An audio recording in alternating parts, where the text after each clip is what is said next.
مولا کے گھر میں مرثیہ خوانی ہوا کرتی تھی. دیبل ایک مستقل مولا کا شاعر تھا، مستقل شاعر. مولا رضا کا دیبل ایک مستقل شاعر تھا جو اکثر آ کے مولا کے گھر پہ مرثیہ کہا کرتا تھا.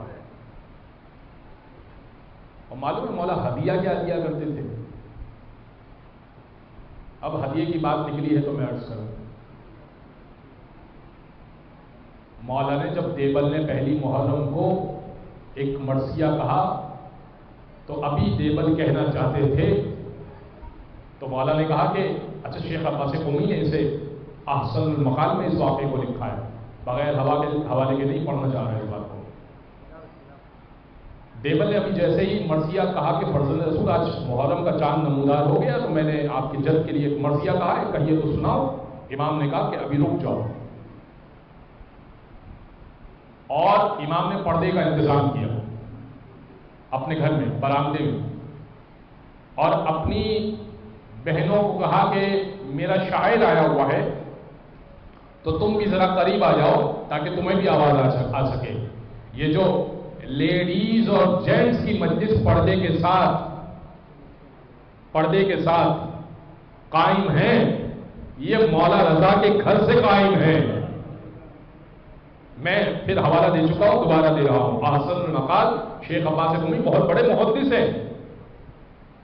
مولا نے قنات کو تان لیا اور صدر محفل میں خواتین میں بی بی معصومہ قوم تشریف فرما دی، اور امام موسیٰ کاظم کی دیگر اور بیٹیاں، تقریباً 30 بیٹیاں موجود ہیں بیٹی کی مولا کی، وہ موجود ہے.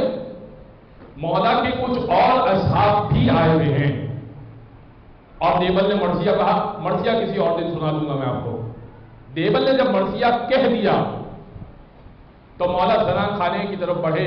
وہ جو قنات بیچ میں تانی تھی امام نے کالی چادر کی، زنان خانے کی طرف بڑھے اور کہا آپ میں سے کسی کے پاس میرے شاعر کو دینے کے لیے کوئی ہدیہ ہے؟ تو بی بی معصومہ قوم نے اپنے کان کی بالیاں اور اپنے گلے کا ہار اتار کے دیبل کو دیا، اور دیگر بہنوں نے بھی جو ان کے ہاتھ میں اور کانوں میں اور گلے میں کچھ زیورات تھے وہ دیے. حتیٰ کہ روایت کہتی ہے کہ اس قدر سونا ہو گیا کہ مولا نے اپنے عبا میں چھپایا اور ایک گٹھری بنا کر دیبل کے آگے رکھ دی. تو اس نے کہا فرزند رسول یہ کیا ہے؟ کہا تم نے ہماری جد کے لیے مرثیہ کہا، یہ سونا اس مرثیے کے عوض ہم تمہیں ہدیہ دے رہے ہیں.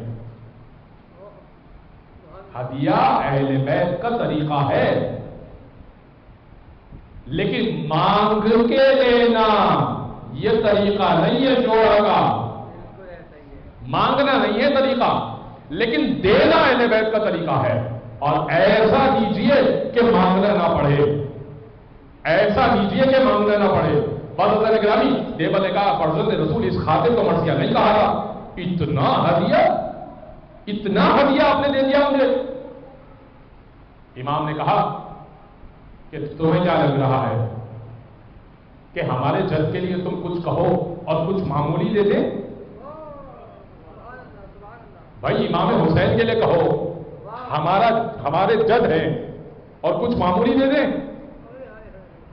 ہمارے گھر کی بات ہے، ہم کچھ بھی دے دیں؟ اس نے کہا لیکن فرزند رسول اس خاطر نہیں کہا.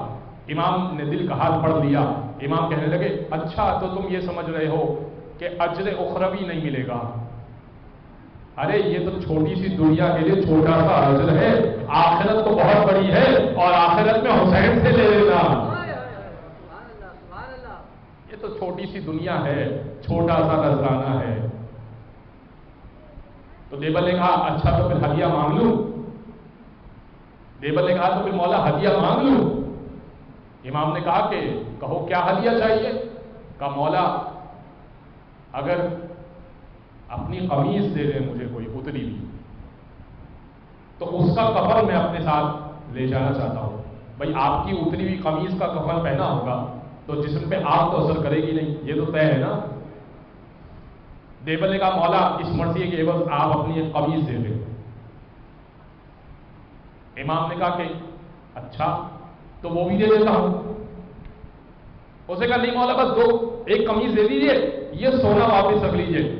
امام نے کہا ہم اہل بیت ہیں، جو دے دیا کرے نا واپس نہیں لیا کرتے۔